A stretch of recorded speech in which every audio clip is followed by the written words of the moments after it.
Alrighty, we're back. Now, we've talked about the Roman Empire. You can see on the map, Roman Empire at its greatest extent. Looked pretty good, didn't it? On the other side of Eurasia, you see Han China, another very large and powerful country. And what's that in between? Yep, this thing right here is Parthia. Where did this come from and why is this important? Well, remember when Alexander's empire fell apart, we had the Diadochi fighting each other, right? And Rome just kind of walked in and scooped them up. Well, everything far to the east became part of the Parthian Empire. Parthians are related to Persians and Medes. In fact, if you combine Parthians, Persians, and Medes, you end up with Iran. Yep, still around today. Well, Medes had their chance, Persians had their chance. Here comes Parthia. 247 BC, Parthia becomes its own nation. And they make a lot of money because they're sitting right on the trade route. It's the drive-through between east and west. And they make their money by making sure you have a stable and pleasant trip across the country. Pay your toll here, pay your toll there. It gets there. No problem. If you go up this way, might not get there. Lots of bandits, Scythians, Mongols over this way, Turks out here. You could sail. Of course, you got, monsoons and things like this, so it might not get there either. But at least from here to there, it's going to make it through this spot. That's what you pay top dollar for, and that's what Parthia makes their money. Of course, riding on armored camels helps out a lot too. Kind of hard to hit a guy with a camel, too high up. There they are fighting some Romans. Now, Parthia was established in 247 BC, Arsacid family. You remember Seleucid withdrawal west? Parthians follow up right behind them, right? Name for the Parni tribe, hence Parthian. They got along fine with the Greeks because, fighting is bad for business. You keep it peaceful, keep it stable, and people are happy to ship their goods right through. Now, when the Romans end up on the western frontier, they end up fighting a lot with the Romans. The Romans wanted to control as far east as they can go, and Parthia is not letting it happen. In 226 BC, Parthia gets overthrown, and guess what? The Persian Empire is back again. Sassanid variety. But hey, for a while, Parthia had it going on. Now, here's your Parthians, Seleucids, eventually Romans are going to show up over here. Now, when the Greeks were pulling back to the west, they're leaving people behind. You kind of wonder what happened to those people. Patrician Indian Greek kingdoms. Yeah, interesting cultural fusion going on over there in Central Asia. It's going to last about 100 BC before, it finally falls apart from attacks from nomads and India moving their way up that way. Whatever happened to the people living there, you think? They just disappear into the wind? Oh no, they had to go somewhere. Well, they didn't go anywhere. They just kind of stayed. Made the news way back in the Dark Ages in 1984 when the Russians invaded Afghanistan, and Soviet reconnaissance units made their way up into the Hindu Kush, ran into a village of people who were speaking a language that, well, to be honest with you, didn't sound like Urdu or Pashto. Weren't sure what it was, got a recording with their little tape recorder, remember it's 1984, sent it back to Moscow, came back and it says it sounds a little bit like Greek. Greek? 1984 Afghanistan? What, you got lost tourists or something? Nope, you got the Kalash people. Supposed to be Afghans and not trying to, perpetuate any stereotypes, but they don't really look like Afghans, do they? So, stuck a needle, got some blood DNA, European DNA. These are descendants of Alexander, living up there in the Hindu Kush. Seem to get along with people, kind of isolated. They're not Christian, they're not Muslim, they're not Buddhist, have their own religion. The Kalash people, making it happen in the Hindu Kush. Just glad the Taliban never found them. All right, let's talk about India. Now, India, as you can see, is a tough place to try to unite. People try to unite India because, of course, India, from top to bottom, east to west, has a common culture. Naturally, it begs to be unified. The question is that we don't know who to unify it under, and that's where all the battles begin. And as you can see, India is a tough place to unify. It's very hot, rains a lot, jungle, And the worst part about it all, look at all these rivers. They run east to west. You have to cross these rivers. And India has a very large population, so large armies fighting each other, having to cross a river. It's not easy crossing a river under attack, unless, of course, your name is Alexander. He can seem to pull this off. Speaking of Alexander, Chandragupta Maurya. Is he an Indian Alexander? 321 BC, he decides to try to unify India. Now look at this. Alexander at the Hydrapsus River there with King Porus in 326 BC. And Maurya starts trying to unite India in 321. Hey, do you think he got the idea from Alexander? And look at this. Same age when Alexander started. Well, he got the northern half of India united. Southern half, like you said, it gets tougher. All those rivers running east to west. Nonetheless, we got the Maurya dynasty here from 321 BC to 185 BC. So he does his job to 297. He drops off, and here we go with that same problem again. The successor. How's that going to work? Sometimes it works, sometimes it doesn't. Really rolling the dice. Well, it turns out his son does know what he's doing. How do we know he knows what he's doing? How do we know Bindusema is a smart man? Because you never hear anything about it. One of the great historical injustices. You do your job and nobody notices. Screw up, your name lives forever. Bindusema here lives all the way to 272 BC. His son Ashoka takes over in 272, and he freaks out at the Battle of Kalinga and becomes a pacifist. Can't run an empire trying to unite India by being a pacifist. He dies in 232 BC, and the dynasty kind of limps on to 185 BC before finally falling apart. Yep, that's always the truth. You do your job, nobody notices. Screw up, everybody remembers your name. George Armstrong Custer screws up, everybody knows who Custer is. Ever hear of George Gordon Meade? The guy who defeated Robert E. Lee at Gettysburg and probably saved the entire country from being split in half? Never hear about him, do you? But everybody knows about Custer. So, India is still not unified, and it's going to be ununified all the way until the British show up. That's a long time, man. Anyway, history repeats itself. You heard that, and especially repeats itself in India. Look at this. In 320 AD, we're up to AD, we got another guy named Chandragupta, uniting northern India. Same name, same place, same part of the country. Same objective. He never really had a last name, just comes off Chandragupta, so we cut it in half, we call it the Gupta dynasty. And once again, history repeating itself. Can't conquer the South. However, there's a lot of cultural influence over Southeast Asia, particularly with Buddhism. Now, that book I told you not to buy, I saved you $100.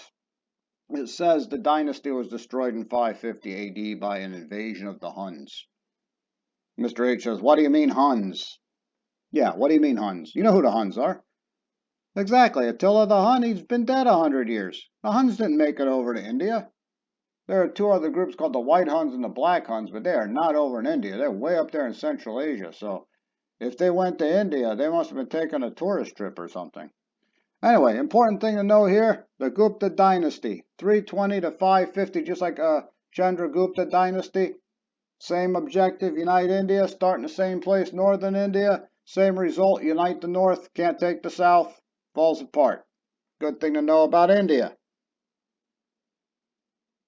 Let's talk about ancient Africa. Now, ancient Africa can be a mystery. And this is the main reason it's a mystery right here. There's a desert between Africa and everybody else. And what's the name of this desert? The Sahara Desert. Not just any desert. This is the Sahara. Well, you do not fool around in the Sahara Desert. It's very hard to cross. If you do decide to cross, why would you cross at night? Yeah, it's cooler, and use the stars to navigate, because you get lost out in that desert. There's no landmarks, man. You're never going to make it out of there. Now, some people, if they're really smart, will sail along the edge. That's what the Phoenicians would do, even Romans and Greeks. So if you're smart, sail along the edge because, you can't really get lost. You go to bed, wake up, Africa's on the left side, you're doing fine. You wake up, Africa's on the right side, you got turned around somehow, but at least you're not lost. If you wake up and don't see anything, yeah, you might be in trouble. So, ancient Africa. Now, the problem with ancient African sources, whoops, we'll get to that in a minute, is the lack of written sources. We just don't have any. And it might have something to do with the climate and building materials there. There's always that same sort of problem. If you build out of hardened mud, kind of like a pueblo, and there's an overflow, it's going to take the whole building down. You can walk through patches of the desert where there used to be cities and never know there was a city there. The only reason they know there's a city in some of these places is because they find cemeteries. So lack of written sources. Sources were destroyed by the climate and flooding. Also, like we mentioned, the geographic isolation. Now, if you've noticed, civilization in Africa starts like it does everywhere else, right along the river. You know one of these rivers already, the Nile. It's also the Niger River, the Congo River, the Green Greasy Zambezi way down south, Orange River. So if you're going to look for an African civilization, you look in the same place you would anywhere else. You start along the river. But we don't know much about ancient African history, at least in West Africa, because of the lack of written sources and geographic isolation. Now here's why you walk across Sahara at night. Look at this. You get lost out here, man, forget it. You don't know where you are. Use the stars to navigate. Plus, it's cooler. Now, the Sahara may have been wetter at some point. I know you're looking at this picture and you're like, it doesn't really look all that wet. But compared to this, at least you see some green. There have been studies on the climate of West Africa and the entire planet. They think it actually rained a lot more. The jungle may have been extended further to the north. Right now, the Sahara appears to be getting bigger through desertification. Some of that's because of human beings. The main reason they think that the North African climate is a bit wetter is because of the Sphinx. They found erosion on the Sphinx, and it's not wind erosion like you would expect to see in a desert. It's evidence of water erosion. And not from flooding of the Nile with the water receding. No, it appears to be evidence of rain for a very long time. And that's where it starts to get weird, because the earliest possible date for that kind of extended rainfall, it's Egypt, earliest possible date appears to be 4000 BC. What's wrong with that? What's wrong with that date? Yeah, Egypt's supposed to kick off in 3100 BC, right? And of course, civilization in Mesopotamia, 3500 BC, up or down a bit. Remember what I said earlier? I think it might be a bit older. So just kind of keep that in mind. We have some people, John Anthony West, who thinks the Sphinx might actually date back to about 8000 to 10,000 BC. And I'll be honest with you, that's really stretching back there. But if it is, wow, we got to rewrite the whole front end of this book, don't we? Moving on. Here's Kush, Egypt down the Nile. Actually, it's up the Nile because you go backwards when it comes to Egypt. We have pyramids down there. People like camels as well. It's a desert. You follow the Nile and you talk to the nice people on the other side of the Nile. You may not have heard of Kush, but I'm pretty sure you've heard of Nubia. Same name as Kush. That's where Kush is, just south of Egypt. Look at that. They used Kush's ancient borders to delineate the border between Egypt and Sudan. Anyway, Nubia is almost an Egyptian clone. We know a lot about Nubia because it's close by to Egypt. Lots of trade with Egypt far back as 2000 BC. They used Egyptian hieroglyphics, something we can actually sort of read, so we know something about it. What we don't know is why it faded out around 900 BC. It just kind of faded away and it wasn't there anymore. But something showed up. Something else was already popping up. That's Meroe, somewhere around 1000 BC, so we had a little bit of an overlap. How do we know Meroe took over? Because they told us. Another Egyptian clone, even more of an Egyptian clone, because some of them actually became Egyptian pharaohs. A lot of intermarriage going on between Meroe, Nubia, and Egypt. We actually have an alphabet. We can have it translated, so we actually have some idea what they're talking about.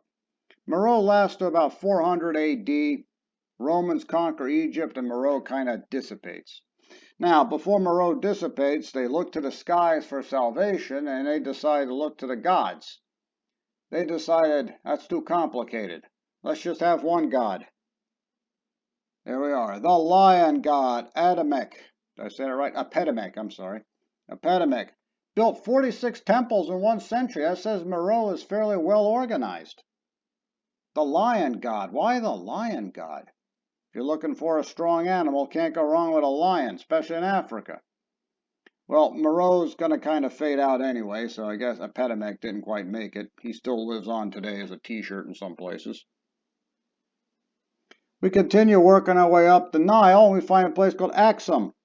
We like to call it Ethiopia. And the first Europeans to make contact with Ethiopia?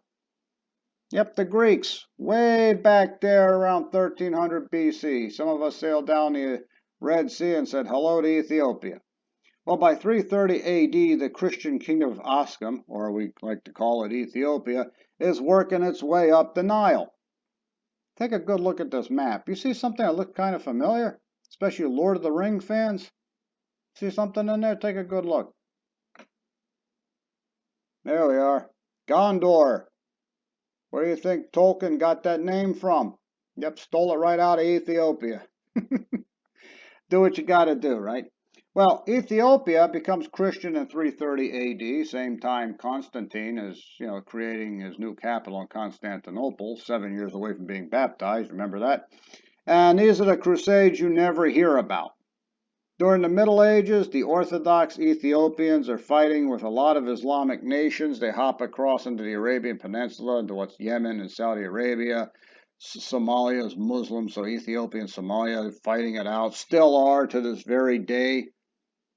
So the Crusades, you never hear about Ethiopia. Usually we find out about this stuff secondhand through Greek sources, since we have contact with them. You don't find too many Ethiopian sources because in 1974, when the communists took over, they burned down all the libraries in Ethiopia. They decided everything before the revolution was a mistake. Well, in 1990, they overthrew the communists, so, oh well. So much for that. Now, we take a look at Africa, and you realize there's not a lot of civilizations to the south. Most of Africa is right here, sort of in the upper middle. There's jungle, there's savanna. When the population increases, what happens? Yeah, you start migrating, going where there are no people. Same thing in American history, man. Go west. Go west, young man. Well, Africa, go south. And there is a lot of land to the south. A couple deserts along the way. You just kind of bounce your way past them. And look at this. We got rivers. We're going to look for a civilization. Start by the river. Here's the Niger River over here. Senegal River. Congo. We talked about the Zambezi and all this. Limpopo. Orange. So they're going to follow this. And this is not just arrows pointing at random. This is actually where they've had most finds. So you can tell where people are migrating. So Bantu migration, ancestor to Zulu, by the way, does not begin into southern Africa to somewhere around 1000 BC, which means it's going to take a long time to reach the southern tip of Africa. When the Europeans show up in the southern tip of Africa, beginning in the 1700s, the Dutch and the British, a few Germans, strangely enough, their claim to Africa is almost as strong as the people who live there. Not quite, but pretty close, because, like I said, no one really migrates down into South Africa until about 1000 BC, which means there's no civilization down there for a very long time. Everyone said there's no evidence of a civilization in southern Africa because no one migrated there until fairly recently. If that is true, someone please explain where this came from. Great Zimbabwe. Not sure what this thing is. No one's really sure. They've theorized it could be a granary, could be a fortress, but I don't know who they're defending from because there's no civilization there, right? Then who built this thing? And look at those bricks, pretty good brickwork. So is it a city? Some civilization we don't know about? I mean, that's a good answer, good guess, and I say guess because there's one thing they couldn't find anywhere around this thing. Yeah, can't find any graves. People live, people die, get buried somewhere. Can't find it anywhere. So this thing just apparently springs up out of nowhere. Yeah, a thing that shouldn't be there, but it's there. No one knows why. Take a guess. Your guess is as good as mine on this one. All right, that's going to take care of ancient Africa for a while. and I will see you guys next time. Have a great day.